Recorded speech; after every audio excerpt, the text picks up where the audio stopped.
Le régime Tebboune face à la bombe Farid Benchir. L'affaire Benchir est en train de se transformer en un véritable casse-tête politique pour le pouvoir algérien et le régime Tebboune tout particulièrement. Derrière ce dossier aux multiples zones d'ombre se cachent en vérité des enjeux qui dépassent largement la simple affaire individuelle, lutte d'influence, équilibre interne menacé, calcul politique et gestion de crise. Le scandale Farid Benchir pourrait devenir dans les jours à venir ou dans les semaines à venir une source de fragilité extrême pour le régime d'Abdelmajid Tebboune. Dans cette émission, nous allons vous révéler les dessous d'un dossier qui suscite encore aujourd'hui de nombreuses interrogations au sommet de l'État et qui a précipité ou qui est en train de précipiter la fin de l'un des cadres dirigeants ou de l'un des caciques du régime Tebboune et de l'un de ses cerveaux, à savoir le fameux et tristement célèbre Boualem Boualem, l'ancien directeur de cabinet d'Abdelmajid Tebboune.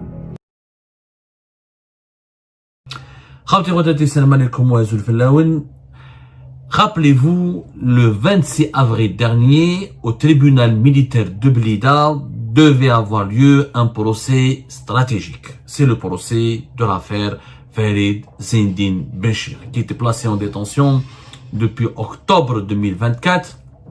Farid Zindine Benchir devait être jugé en compagnie de 5 à 6 autres accusés dans une grosse affaire qui mêle l'espionnage, les relations ou les soupçons de connexion avec d'intelligence avec des puissances étrangères, complot contre l'autorité de l'État, diffamation, violation de la vie privée d'un certain responsable du pays et surtout tentative de déstabilisation de certaines institutions stratégiques du pays comme l'état-major de l'armée nationale et populaire et les services secrets algériens. C'est une affaire très grave, très grave, sur laquelle les médias algériens n'ont jamais pu dire quoi que ce soit pour la simple raison ils sont soumis à l'autocensure la plus brutale et la plus dure, la plus sévère. C'est une affaire d'État, c'est un scandale d'État dont personne ne veut parler. Mais franchement, personne ne veut parler. Aujourd'hui, nous sommes quasiment le seul média en Algérie qui parle de l'affaire Benchir. On lui a consacré plusieurs émissions avant le procès du 26 avril, après le procès du 26 avril. Nous n'avons pas cessé d'en parler de façon factuelle, de la façon la plus objective, la plus neutre. Et nous avons essayé d'être encore une fois très neutre, parce que l'affaire elle est compliquée, vraiment compliquée. Espionnage, intelligence avec puissance ennemie, complot et contre l'autorité de l'État, diffamation, violation, fuite d'informations ou de documents classés confidentiels et secrets de défense. C'est une catastrophe majeure cette affaire. Le 26 avril dernier, le procès n'a pas pu avoir lieu. À la surprise générale, d'abord, la date du 26, le procès était à huis clos. Mais à part les témoins, il y a 6 accusés. Farid Zindine Benchir, un ancien commissaire Tariq Keskes, qui était le patron de l'organe central de lutte contre le crime organisé. Le service central de lutte contre le crime organisé. L'organisme le plus important de la police judiciaire algérienne qui se trouve à Shaoula, l'équivalent de la Casa d'Antar pour le renseignement intérieur. Il y avait un commissaire Bellawar qui était chargé de la direction générale de la communication, qui était responsable de la direction de la communication au niveau de la DGSN à Alger. Il y avait Nordin Khetel, polémiste, membre de la mouvance Bédissia Novemboria, influenceur et propagandiste et lobbyiste de cette idéologie du courant nationaliste conservateur ou nationaliste islamiste. Et il y a les 2 frères Benassar. Boualem Benassar, l'ancien consul d'Algérie à Alicante et colonel des services secrets algériens de la DDSU, la Direction de la documentation de la sécurité extérieure, et son frère Nasser Benassar, policier, officier de la police, qui a travaillé au niveau de l'aéroport international d'Alger dans la PAF et qui a travaillé aussi dans certaines sûretés urbaines dans la wilaya d'Alger. Un officier de la police judiciaire. Le procès était huis clos. Les témoins, il y avait un autre frère des frères Benassar, Et la sœur, une policière, il y a aussi, c'est une policière de Nordin Khattab. Et un autre témoin, c'est, selon nos investigations, le responsable des services secrets du secteur de Béchar, qui a été convoqué comme témoin. 3 témoins, 6 accusés. Huis clos, la date n'a pas été communiquée, aucune médiatisation, aucune information n'a été rendue publique, blackout total. Le matin, les audiences devaient commencer à 9h, avant même midi, les juges décident de renvoyer l'affaire vers une date ultérieure qui n'a pas été déterminée. Une date ultérieure indéterminée. Oh, l'affaire comme celle-là, où il y a espionnage, où il y a intelligence de puissance étrangère, sabotage et complot contre l'autorité de l'État, une affaire, comment on appelle ça, c'est quand même grave, c'est-à-dire que c'est pas n'importe quoi. C'est vraiment pas n'importe quoi l'affaire Zindine Benchir. Alors, le principal accusé, c'est Zindine Benchir, ça c'est lui, mais les autres sont considérés comme ses complices.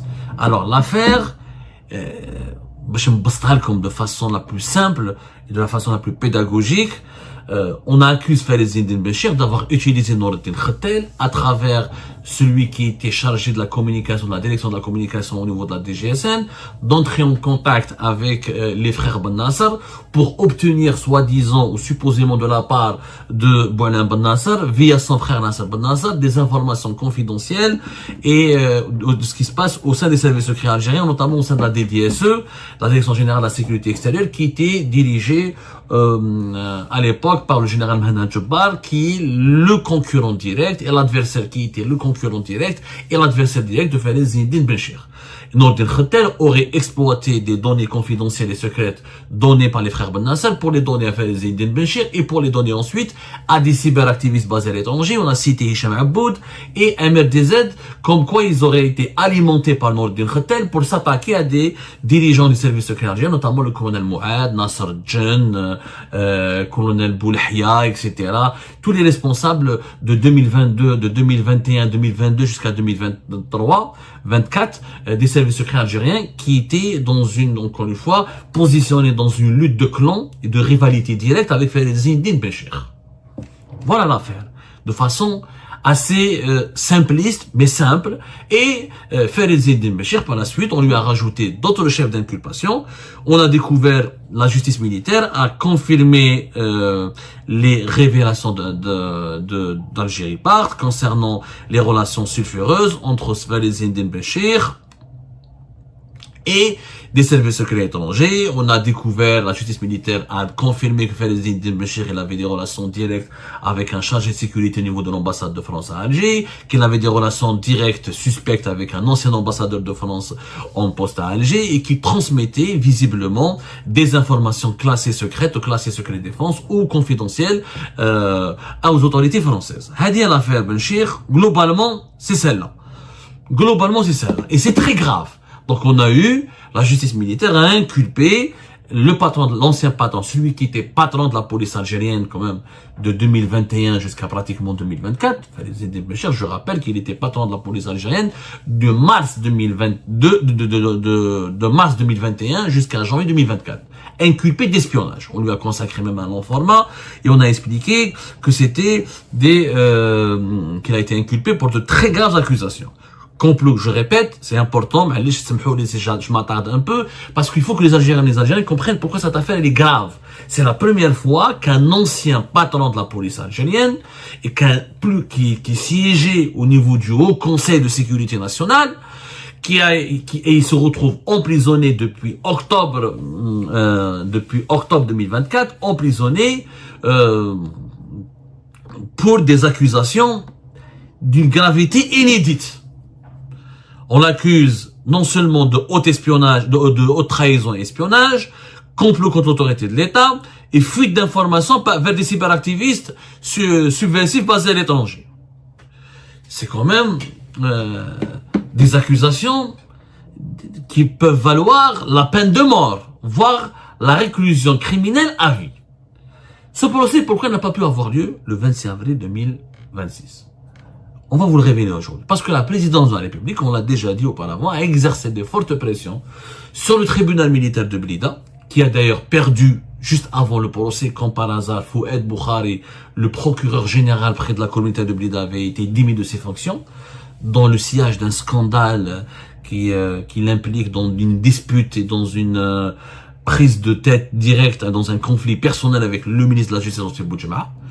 Juste après le procès Ferezdine Benchir, il a été reporté parce que la justice militaire n'avait pas cessé de subir des pressions de la part de la présidente de la République, notamment de la part du cabinet de Majid Tebboune. Boualem avait chargé un conseiller qui contactait régulièrement le tribunal militaire de Blida, la direction, les magistrats responsables du tribunal militaire de Blida, pour demander clairement, au nom de Abdelmajid Tebboune, au nom du président Abdelmajid Tebboune, il demandait l'accélération de l'instruction judiciaire, l'organisation hâtive et rapide de ce procès de Ferezdine Benchir et sa remise en liberté. Sa remise en liberté.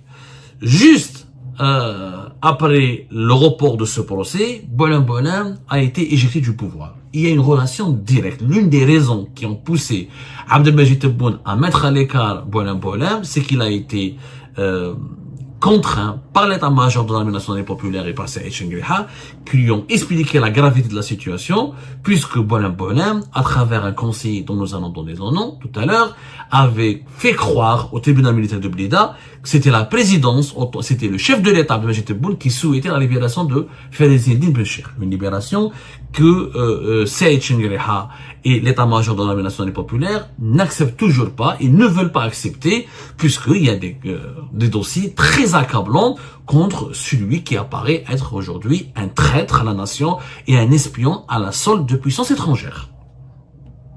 Chengriha, donc, il avait avec Tebboune, écoutez, monsieur le président, nous sommes choqués, nous sommes étonnés de voir que votre cabinet appelle en votre nom et parle en votre nom pour libérer Ferezdine Benchir. Tebboune était donc obligé de prendre des sanctions contre Boualem, et Boualem, bien sûr, pour se protéger, il a sacrifié, il s'est dit que c'était pas moi j'ai voulu juste comprendre, avoir le dossier judiciaire, etc. C'était le conseiller en charge des affaires juridiques et judiciaires qui aurait appelé le tribunal militaire de Blida. Ce conseiller, c'est qui? Ce conseiller, c'est le fameux Mohamed Hammouche, qui a été limogé par un décret présidentiel datant du 29 avril 2026. Au moment, au moment du départ, parce que comme on l'a dit nous dans une récente émission, Boualem a été forcé de prendre du repos et de quitter son poste au cabinet d'Abdelmajid Tebboune vers la fin du mois d'avril 2026. La fin de ce mois d'avril dernier. Au même temps, durant cette même séquence, le conseiller chargé des affaires juridiques et judiciaires, Mohamed Hammouche plutôt, a été démis de ses fonctions. Il s'avère que Mohamed Hammouche est le protégé de Boualem. C'est son collaborateur direct. C'est lui qui l'avait nommé à la présidence de la République au mois d'octobre, à la fin du mois d'octobre 2025. Au mois d'octobre, jusqu'à octobre 2025, Boualem cumulait 2 casquettes. Directeur de cabinet d'Abdelmajid Tebboune et conseiller en charge des affaires juridiques et judiciaires. Et relations avec les institutions, enquête et habilitation. Parce que Boualem, il occupait ce poste de conseiller chargé des affaires juridiques et judiciaires depuis janvier 2020.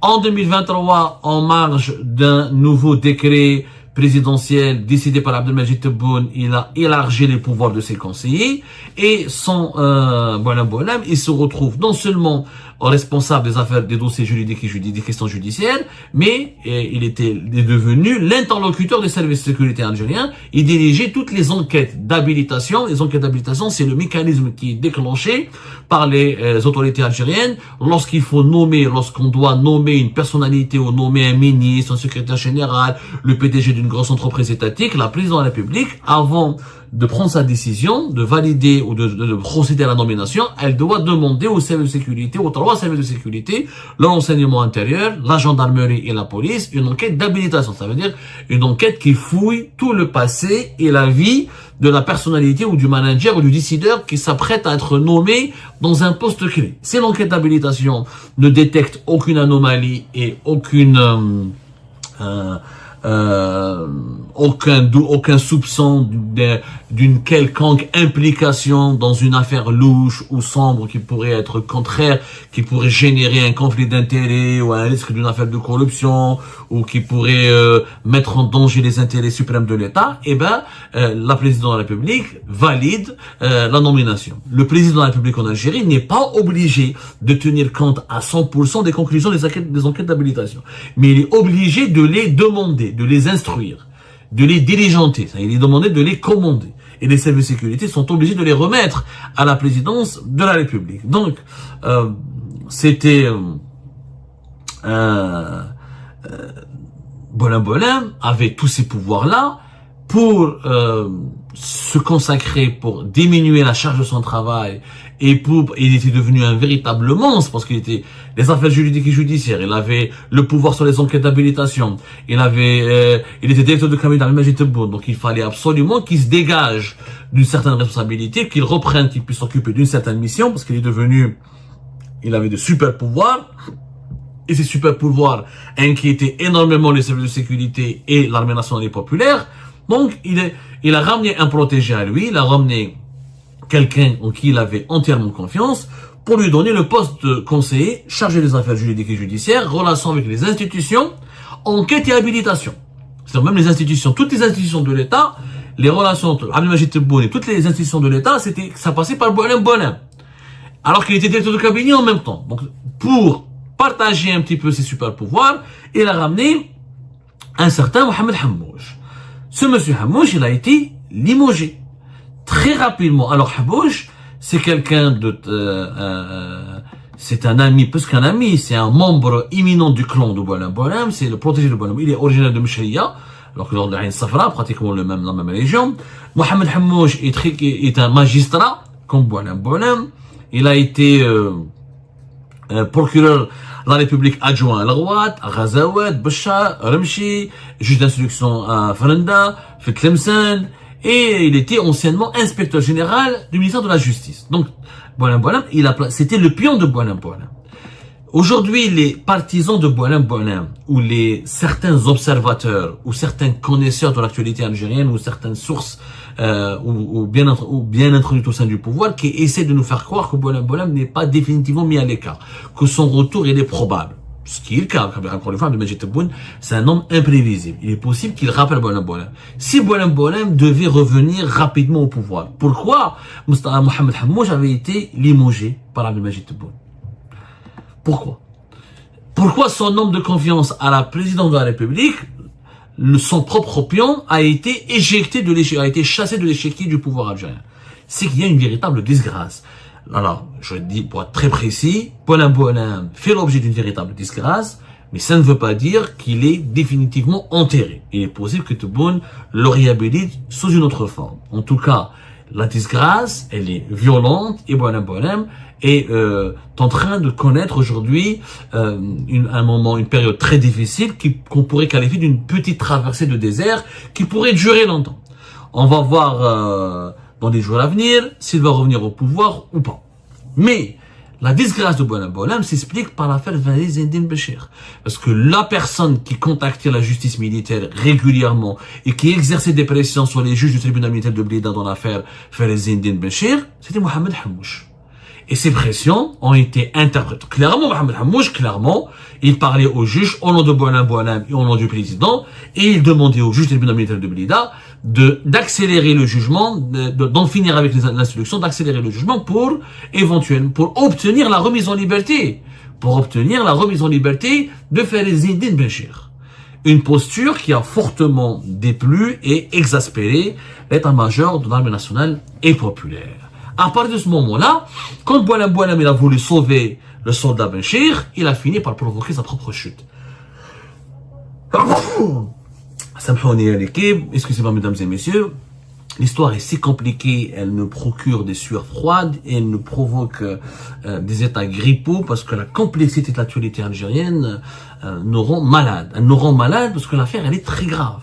Bolen a chuté, encore une fois, a vraiment subi une véritable disgrâce à cause de l'affaire Benchir. Pourquoi Boualem Boualem voulait sortir Benchir? Parce qu'il a besoin de lui. Parce que Boualem Boualem, non seulement il a besoin de Benchir, la condamnation définitive de Fairezdine Benchir va entraîner par ricochet et mécaniquement la condamnation ou le début des ennuis judiciaires pour le Boualem Boualem. La justice militaire, c'est très clair. Fairezdine Benchir l'a dit. Il l'a dit dans l'instruction. C'est documenté. Les juges militaires lui ont posé des questions. Pourquoi t'as fait ceci? Pourquoi t'as fait cela? Il a toujours dit, j'ai appliqué des instructions. Qui lui a donné les instructions? C'était Boualem Boualem, son interlocuteur. C'est Boualem Boualem qui a utilisé Fairezdine Benchir pour affaiblir les Mehana Djebal, pour affaiblir les Nasser Djen, pour affaiblir Saïd Chengriha, pour affaiblir l'ensemble de l'appareil sécuritaire et militaire du pays, afin d'asseoir définitivement et de façon absolue le pouvoir du clan Tebboune. Fairezdine Benchir, les manœuvres contre les services secrets algériens, contre les responsables militaires, les enquêtes sur les généraux, sur les officiers des services secrets algériens, les fuites d'informations vers l'étranger, la guerre médiatique qui a été lancée par Fairezdine Benchir et ses réseaux contre les généraux ou les officiers des services secrets algériens, elle était entièrement planifiée avec la complicité de Boualem Boualem. Boualem Boualem et Fairezdine Benchir formaient un duo. Donc on ne peut pas condamner ou inculper uniquement Fairezdine Benchir sans au moins convoquer, auditionner Boualem Boualem. D'ailleurs, la justice militaire aujourd'hui, elle devra profiter, puisque Boualem Boualem, il a été dessaisi de ses fonctions de directeur de cabinet. Il n'a plus d'immunité. Et comme il est malade, on peut au moins, dès qu'il va se rétablir, le convoquer et l'auditionner pour comprendre le rôle qu'il a joué. On parle d'affaires d'espionnage. Qui a défendu la nomination de Fairezdine Benchir et son maintien au pouvoir le plus longtemps possible dans son poste auprès de Tebboune? C'est Boualem Boualem. Boualem Boualem a été le protecteur de Fairezdine Benchir. Et c'est lui qui a voulu faire de Fairezdine Benchir le monsieur sécurité nationale de l'Algérie. C'est lui qui voulait convaincre Abdelmajid Tebboune de dissoudre la DGSI, de séparer ou d'enlever la DGSI au ministère de la Défense nationale et à l'institution militaire pour la fusionner avec les renseignements généraux et la DGSN, la police nationale en Algérie, pour créer une nouvelle superstructure sécuritaire qui devait être dirigée par le fameux et célèbre Fairezdine Benchir. Boualem Boualem et Fairezdine Benchir, ils avaient une feuille de route. La feuille de route était claire. La dissolution des services secrets algériens. Et ben voilà les amis, c'est la fin de cette vidéo. Je vous remercie comme d'habitude pour avoir suivi jusqu'à la fin. N'oubliez pas de nous laisser vos commentaires et vos réactions sur cette vidéo et de vous abonner à la chaîne si vous n'êtes pas encore abonné. Donc voilà, ça fait vraiment plaisir de voir vos commentaires et vos réactions et vos discussions sur la section des commentaires. C'est très intéressant et je vous prie toujours de garder le respect et un petit peu la bonne ambiance pour tout le monde. Donc voilà, merci beaucoup et à la prochaine dans une nouvelle vidéo. Au revoir.